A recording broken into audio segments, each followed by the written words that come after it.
I woke up one morning and there was a spot on the ceiling, and when I blinked my eye, the spot dispersed like almost like a thing of Hershey syrup would do when you pour it into milk. It just dispersed all over, and here it was blood in my eye.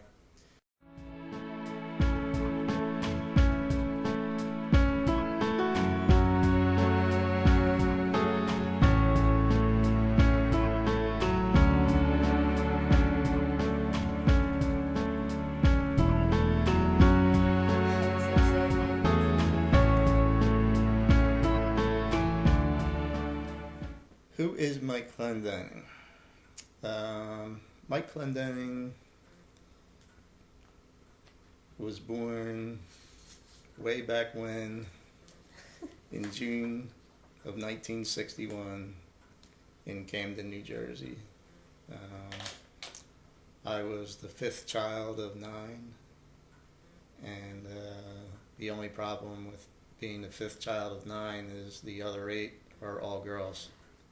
So I'm the only boy out of nine children.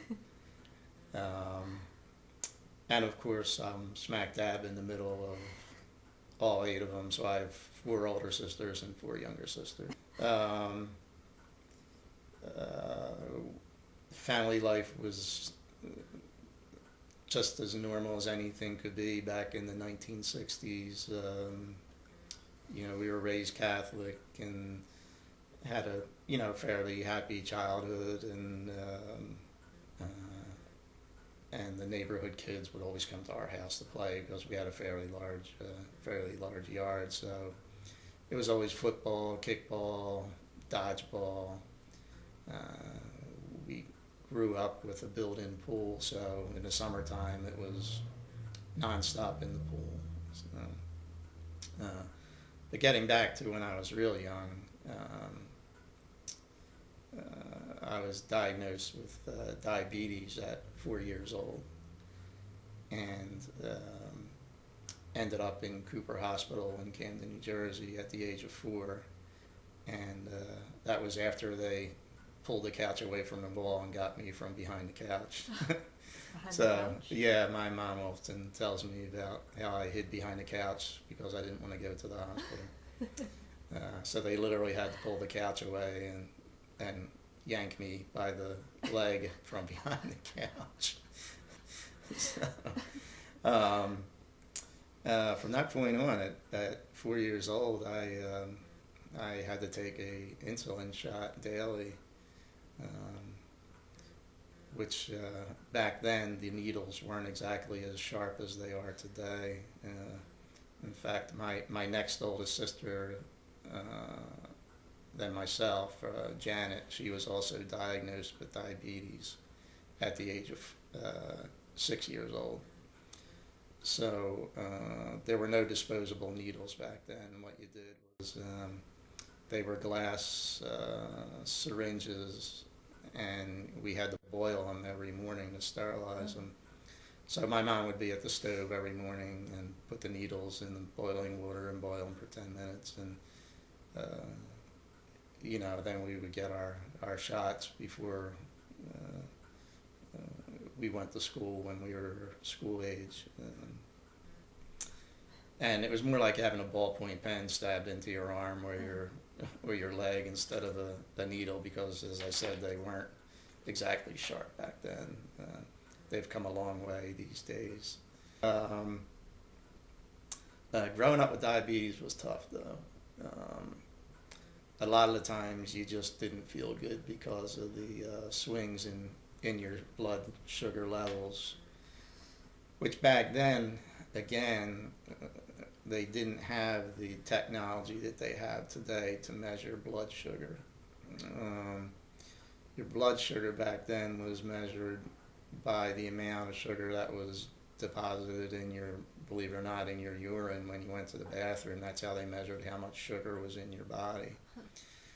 And you had to do a test, supposedly 4 times a day, and it was just a mess, and it was not accurate at all.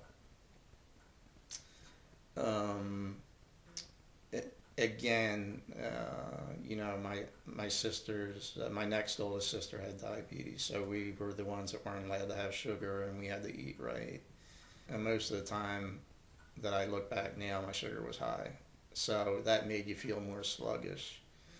But when your sugar dropped, when you didn't have enough sugar in your blood, when the insulin took effect, you would start getting shaky and sweaty, and you had to get food into you. Some sort of sugar, usually some orange juice, maybe a little bit of sugar mixed in with some orange juice and things like that. But most of the neighbor kids were well aware of this because we were the only ones around that had diabetes back in those days. It was not a common disease as it is today. We were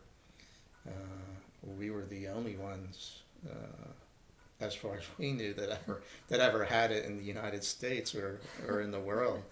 And it was tough because if the ice cream truck came around and everybody's eating ice cream, we really weren't supposed to have it, but we did because that's what all the other kids were doing. Right.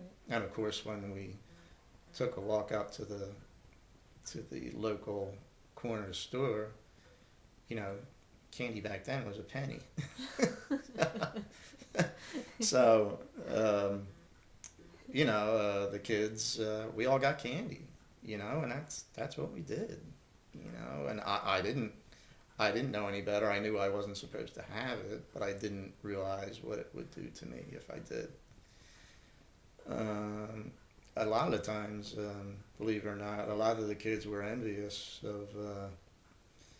of me having diabetes because, for instance, when we were in school, if there was a birthday party,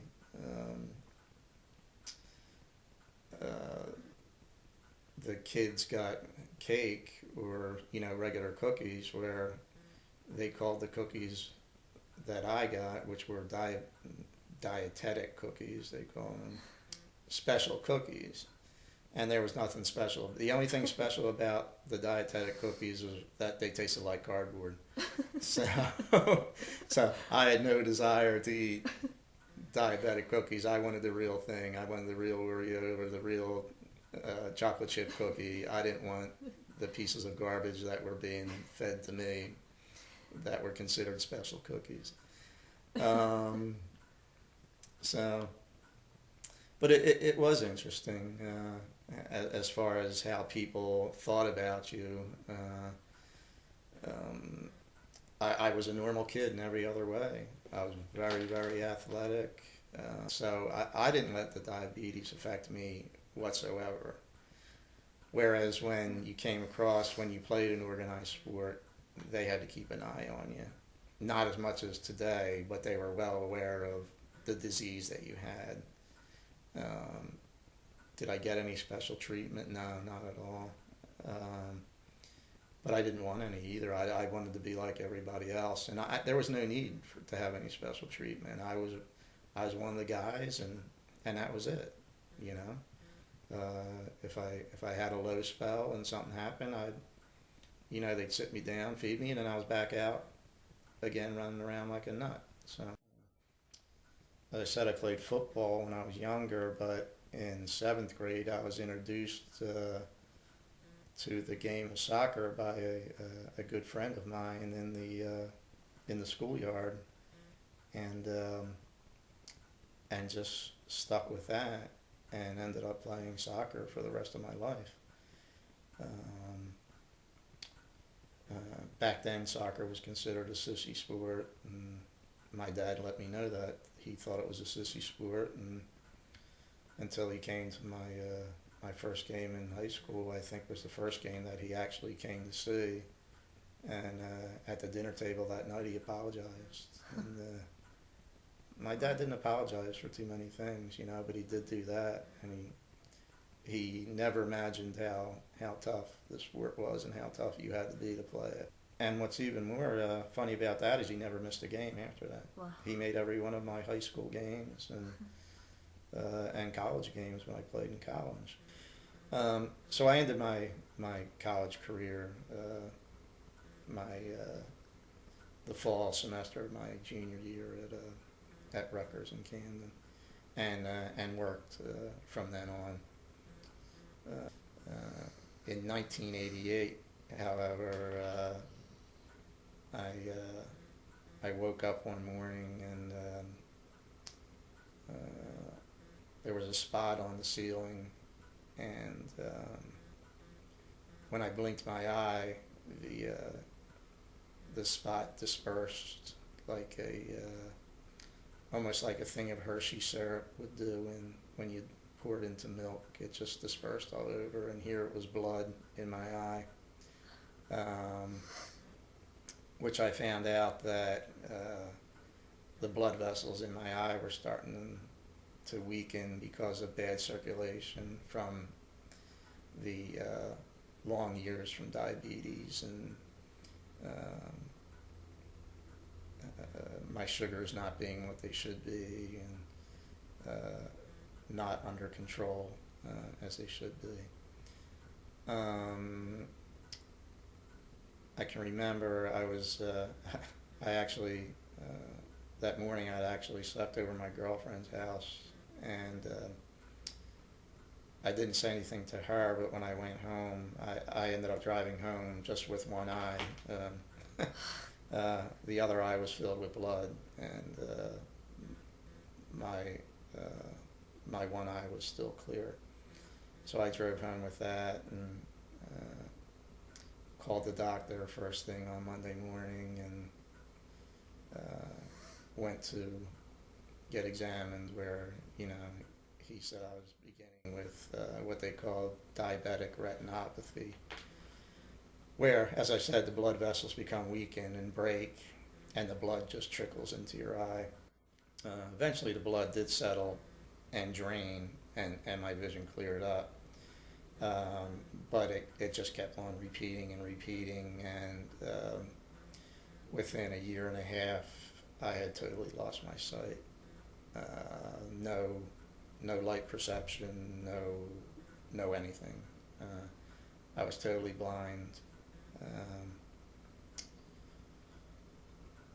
which I guess that was probably the turning point in my life, where I had a couple choices that I had to make about how I was going to live the rest of my life, and how this was going to affect everything that I did from that point till the end of my life. I was going to live the rest of my life in looking at a blank wall is what it's more. It's not dark like a lot of people think. If you think you're in a room and all the lights go out and it's just pitch black, it's really not like that. It's just blank. It's nothing. What it's like is actually, from what I recall when I was driving, is like driving in a fog bank, and there's just nothing in front of you. There's nothing. It's empty, I went through many operations on my eyes in that year and a half time, with laser surgeries, and having my eyes cut and drained with water in the hospital, and some really painful episodes where all I could do was come home and just bury my head in the pillow because the lasers hurt so bad.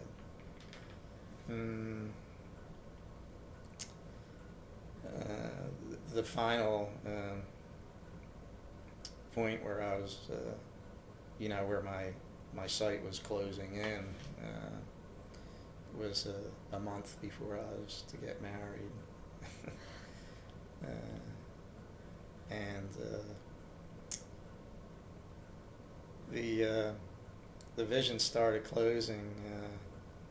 If you can imagine, if you're sitting there watching this, and you would see a dark spot down in the right-hand corner of your eye, and you're wondering like, like what's that, you know. But every day you woke up, it moved closer to the top left part of your eye. So it didn't happen instantly, which may have been better. Instead, it was like torture. It tortured you, and just a little bit every day. And you knew that the next day that you woke up, it was going to be closer to being totally closed, you know. So it's almost like somebody's waiting in death row for their for their day to come. You know it's going to come, and every day you wake up is the next day closer to when it's going to come. That's kind of what I associate it to. It's kind of hard now when I think back of it. That was, hate to say, what am I, 49 now? That was like 22 years ago. So I've almost been blind as long as I've had sight. In 6 more years, I'll be blind as long as I had sight. It's kind of hard to remember back what I went through now. I know there was a lot of tears and a lot of why me's and things like that. What am I going to do? This is really the end of the world and the end of my life. I did end up getting married a month later. After all of this, I didn't think that I should have gotten married. I didn't think I should have got married because I didn't think it was fair for anyone else to go through with me what I went through. I didn't want to be a burden to anyone, which I thought that I would be at the time. And I honestly didn't know if I could do it. I didn't know what the future had in store for me. So we talked about it, and she told me everything was going to be all right, and I mean, you do what you think is right, and we did. We got married, and we were living. We bought our first house, and it was hard. It was hard on both of us. I couldn't work, so I stayed home, and my wife, she went to work every day, and I stayed home and I did nothing. I got to the point where I had to do something. I figured I had 2 choices to make that I had in my life. I could sit home and feel sorry for myself and sit in a corner and cry every day, or I could make something of myself. And I chose the latter, to make something of myself. Mainly for the reason, if you sit home and have the poor me syndrome every day, people get tired of hearing it. I would get tired of hearing it from anyone that did that. And when people get tired of hearing the same thing over and over again, they're going to lose interest in. They're not going to want to come around you at all. So I didn't want to live the rest of my life as a miserable blind man. And I see that even to this day, that people who lose their sight or have a handicap get very bitter about their handicap. And I guess to each his own, but it's not the rest of the world's fault that I lost my sight. I have nobody to blame but myself, actually. So a lot of people may find this funny, but I'm not a miserable person. I actually have a pretty good sense of humor, which gets me in trouble a lot. And the person that's laughing in the background knows this all too well, because her father is my best friend, and she has known me for a long time, and has seen some of my, I guess you could call it humor. Some people may think of it otherwise, but my goal in life is to make people smile and think that their day is not as bad as they think it is. I decided that I wanted to break the stereotype of blindness that, and other people with disabilities, not just blindness, but that people who are disabled or blind or hearing impaired or whatever you want to call being handicapped, we're not strange people. We're just regular people that have to do different things to get through life, There are people who are very bitter, but there's people who have nothing wrong with them that are very bitter, that are just miserable people, and I refuse to be like that. And I refuse to let people be like that in front of me, because there's really no reason when you think about it. So where was I when I went off of my little humor tangent?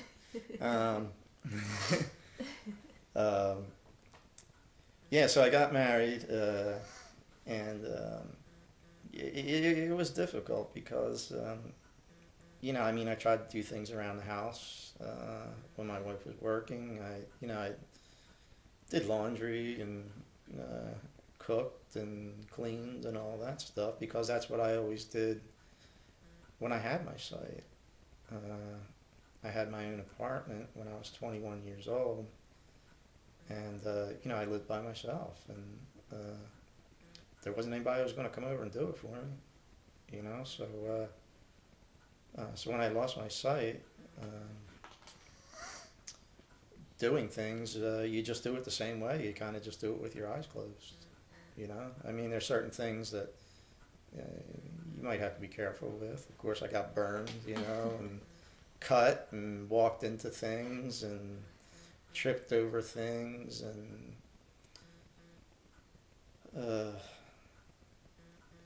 stepped in dog crap in my bare feet and, just disgusting things.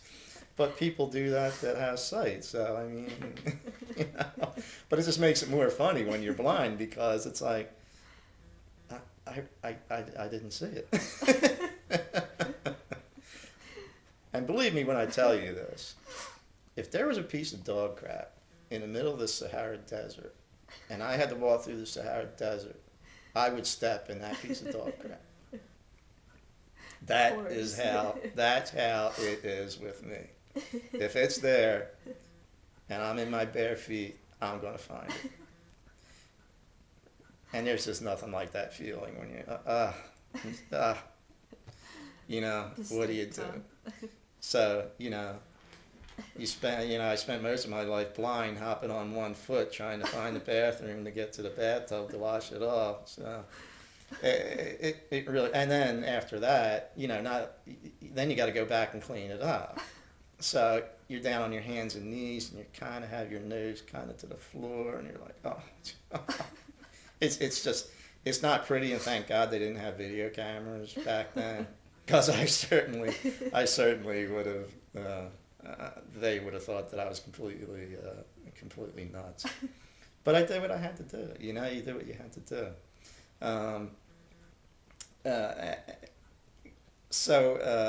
Sitting at home just wasn't going to cut it. So I actually called the United Way.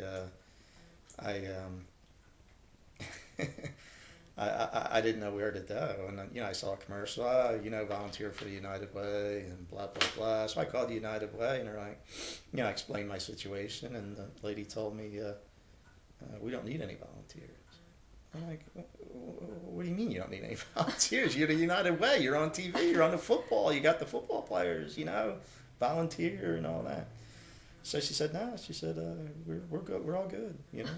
She said, but there's you should probably contact the New Jersey Commissioner for the Blind.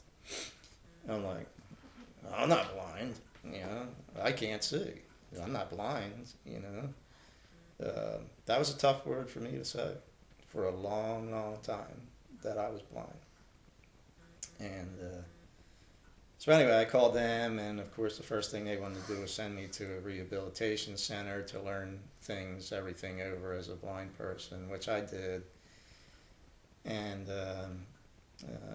lived away from home for, I guess it was 6 months, coming home on the weekends, which, and that was not easy on my wife at all. You know, every weekend, you know, she would have to come up and pick me up, and it was about an hour drive to pick me up, and then come back, and then on Sunday night bring me back up again, and then drive back home. So it wasn't a real pretty thing. I learned, you know, how to walk with a cane when I was at my house before I went to the rehabilitation center, and the first time the gentleman came over, and he took a cane out and unfolded it in front of me and put it in my hand. He said, "This is going to be your best friend from now on." You know, when he taught me, he brought me outside and, you know, on the sidewalk in front of my house and showed me how to start walking. And we got down, he showed me how to cross a street, which I did. And something happened, I can't remember what it is. And I took the cane and I threw it. And I threw it as far as I could. And he stood back at me. He said, "What are you going to do now?" And, you know, the tears were coming down, and I was like, "I don't know." You know, and he said, "Well, you probably shouldn't do that again." You know, he said, "As much as you want to, as much as you don't like that cane," he said, "that probably wasn't the brightest thing in the world to do." He said, "Because now you're stuck, and you don't know where the cane is. And if I wasn't here to help you out, you'd stand here all day." And I learned my lesson real quick, as far as don't let the cane fall out of your hand, and certainly don't throw it. I've had many, many, many, many, many experiences, you know, traveling with a cane, and some very funny and some not so funny. And I learned how to do everything basically after I lost my sight. I learned how to do more after I lost my sight than I knew how to do before I had my sight, which is kind of ironic, because you found out that you will learn what you have to learn, and you will learn it fast. If you have to learn something to get by, you'll learn how to do it real fast. And it's amazing what your brain will let you do, and how far you'll push your own limits in order to get it done. So after the rehab place, I decided that I wanted to learn computers. I'd never really had any experience with computers before, and so they said, they told me anyway, that I was going to take a train into Philadelphia. And of course I told them that they had more of a chance of me getting pregnant than me taking a train into Philadelphia, yet alone West Philadelphia. But I did. Eventually I did. I went to the University of Pennsylvania and got a certificate in programming after a year. I did a internship at Thomas Jefferson University Hospital in Center City, and took the speed line up every day, took the train up every day with a cane. Alone. And did my internship. In the meantime, we decided that we had a baby.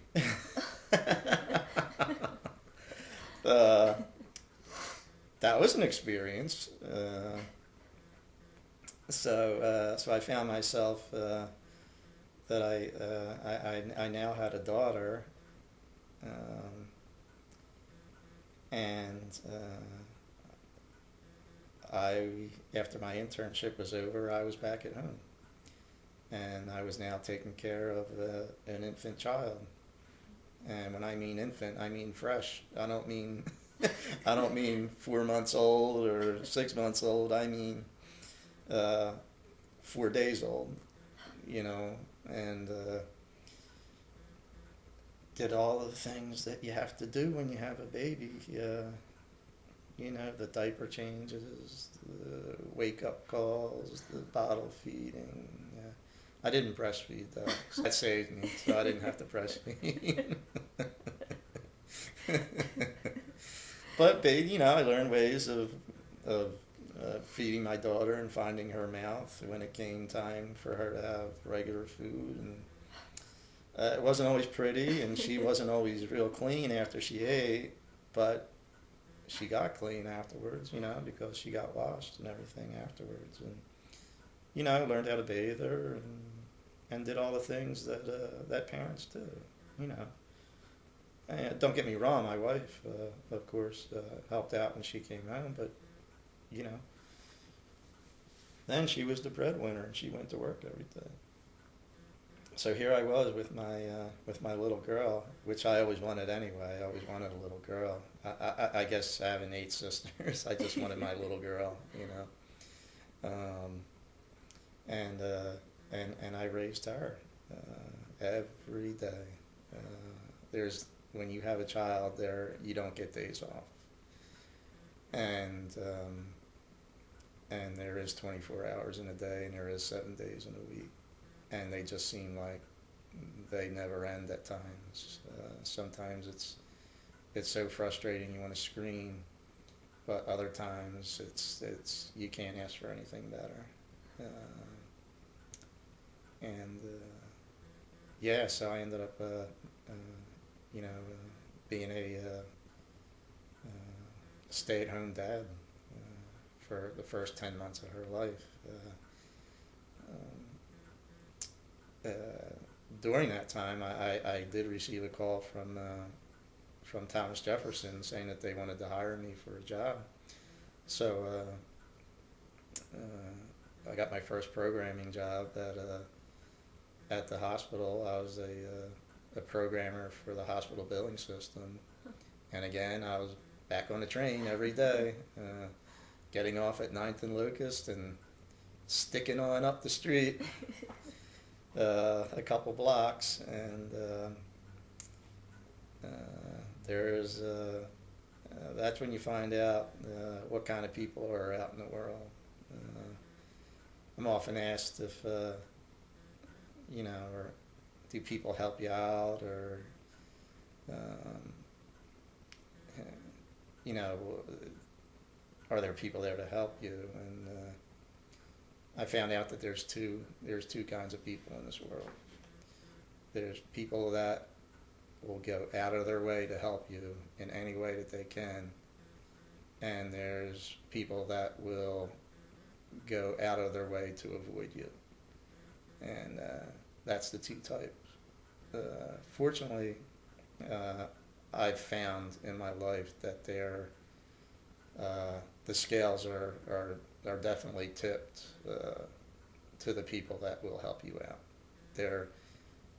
We don't hear a lot about too much kindness with the news and with people today, but you will find that if you need help, there are many, many, many nice people. I mean, very, very nice people that will go out of their way to help you out if they can. Don't get me wrong, I've come across some real idiots that are just plain old nasty, you know. What do? You know? And you just smile. Yeah, sorry about that, you know.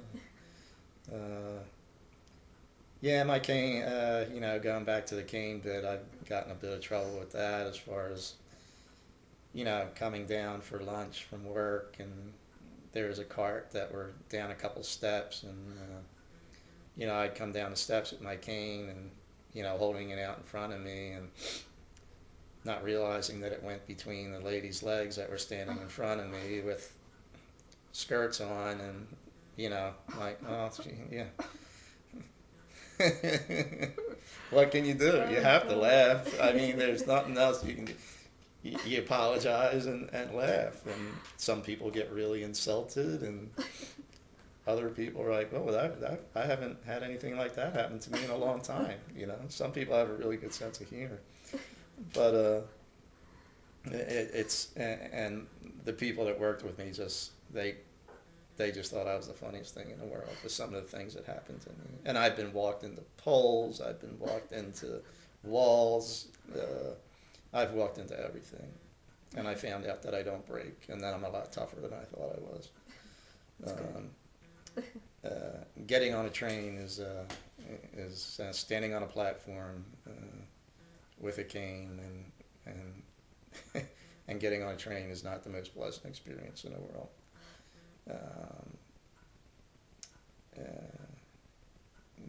I guess some people say you have nerves of steel or whatever you want to call it, but until you're up there and you can't see what's going on, and you hear a train come on by, and you're standing there and you're thinking like, all right, I got to get on this thing, and it's going to start moving if I start getting on it, and it was not the easiest thing, and my wife just couldn't understand that, and she always said that, she was under a lot of stress, and the one day when she was dropping me off at the train, and she was saying, I'm so stressed out, and I looked at her, I said, you want to feel stress? And I put the cane in her lap, and I said, put a blindfold on you, and you go find your way through that train station and up onto that platform, and you get on that train and you take it into Philadelphia and get off at the right stop, get out of the subway, and walk a couple blocks up, till you find the building that you work in, and you find the door that you're supposed to go in, and you get in the elevator that brings you to the floor that you're supposed to be on. I said, when I got to my desk every morning, that's when my stress stopped. My stress wasn't with work. My stress was getting to and from work. And people just didn't understand that, and she didn't understand it either, I went from total loss of my sight to being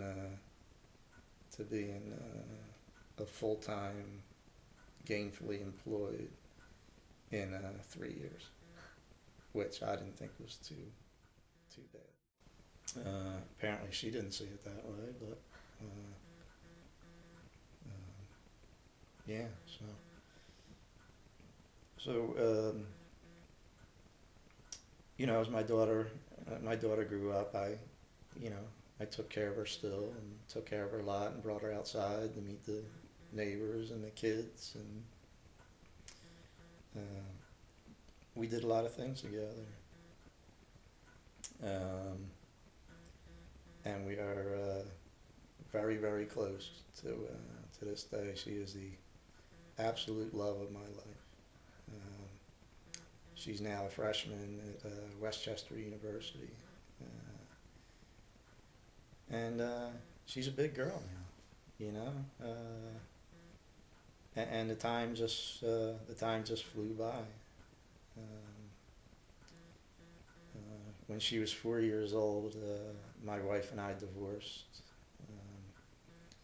and I moved from our home to where I presently live. I bought a house, and I've lived here by myself for 14 years now. I was told by my wife I'd never be able to support myself or a family or anyone else. And I was not going to let that happen. So I bought my house, and I've done a lot of work to it, and I've been here for 14 years and have managed not to burn it down yet. That's pretty good for not being able to see what the hell I'm doing. You know, I still step in dog crap. I still step in dog throw up on occasions. Uh, but I do it with more grace now than I did in my younger days. I've traded in my cane for a furry four-legged black lab, uh, which I received when I went to the Seeing Eye to train for a guide dog, and uh, that was probably some of the hardest work that I ever did in my life. Was training for a dog. I thought it was just going to be a walk in the park. After walking with a cane for 17 years, I figured, you grab a dog, it walks, you go. I found out otherwise, that there was something called trust, and I was going from trusting myself and trusting what I was doing with a cane and feeling where I was going,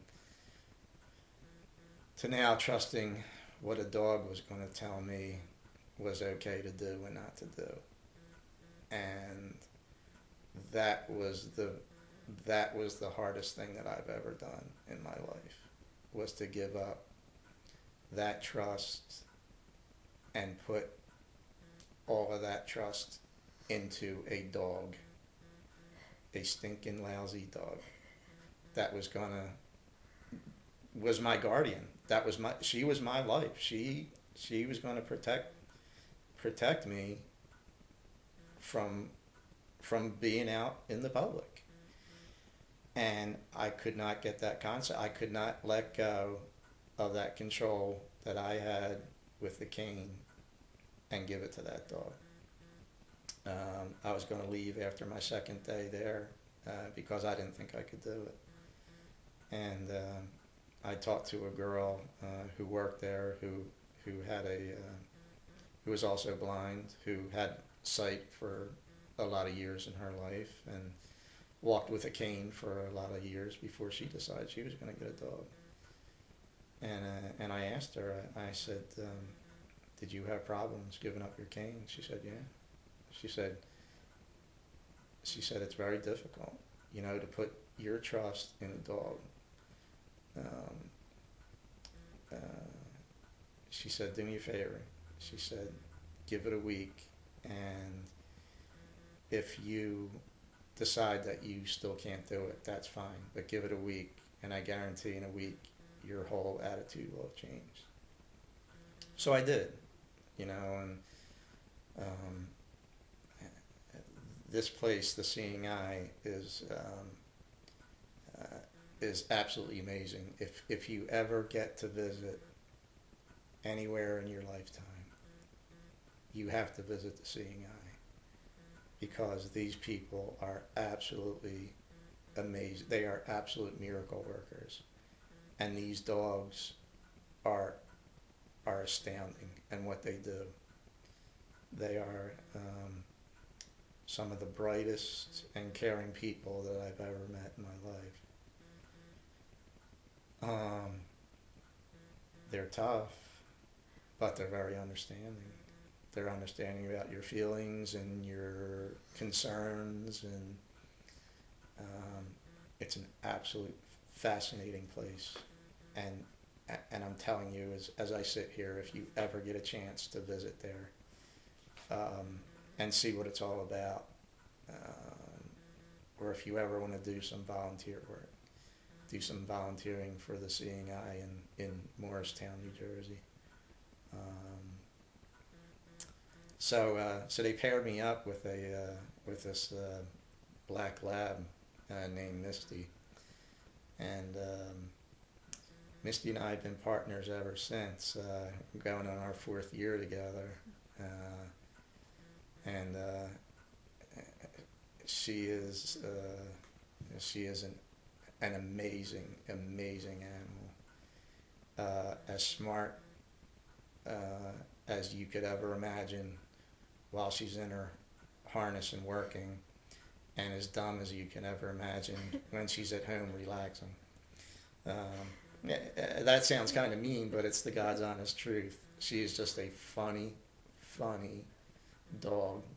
Uh, uh, when she's in her harness, she's as serious as they come, and she's all work. And she has led me around things and out of dangerous situations,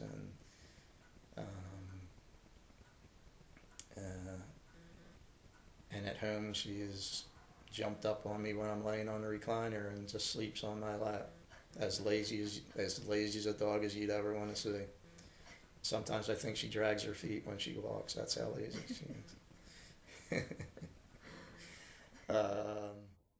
So this is Misty. She is a seeing eye dog from the Seeing Eye in Morristown, and she's probably one of the smartest animals that you'll ever meet in this world. Some people are a little iffy about, letting a dog in a restaurant or a diner, and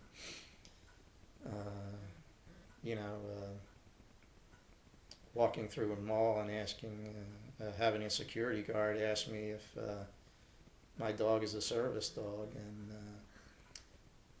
I said no. The dog's blind. I'm just taking her out for a walk. A lot of people will ask me, what do you miss the most?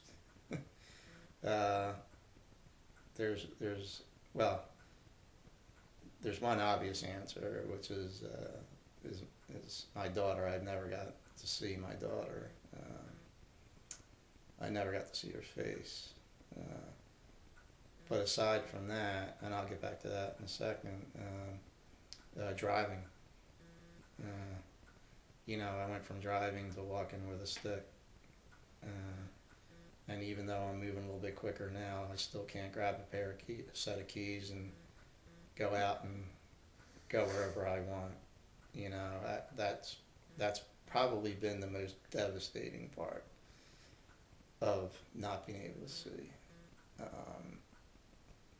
People don't realize what they lose until they lose the ability to drive and get where they want to go, when they want to go, and back whenever they want to get there.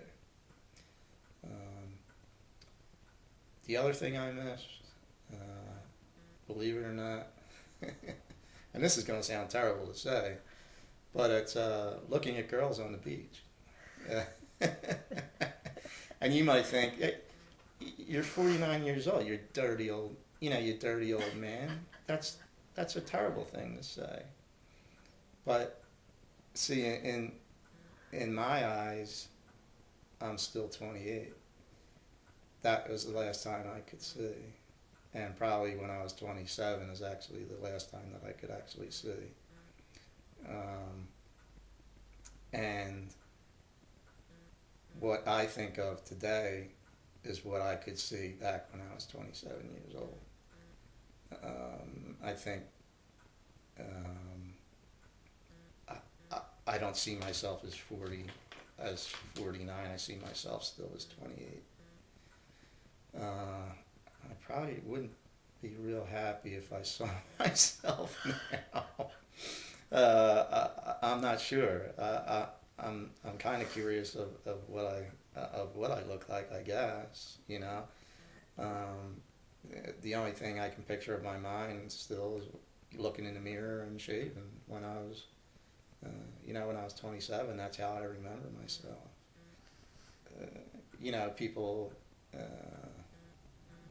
People ask, what if you had one wish, what would you wish for? And, people give a lot of their, interesting answers. A lot of times it's money, a lot of times it's happiness, or, monetary things, or health, But without hesitation, it would be to see my daughter before I die. that's the only thing I want before I die, if I had one wish in this world. And it wouldn't have to be for long. You know, maybe a minute or so, that I could just stand there and look at her. But that would be my one wish. I don't think it's too much to ask for. But I really don't care about anything else. I'm not a monetary person. I'm not, you know, I have to have the best thing in life or anything like that. That would be it.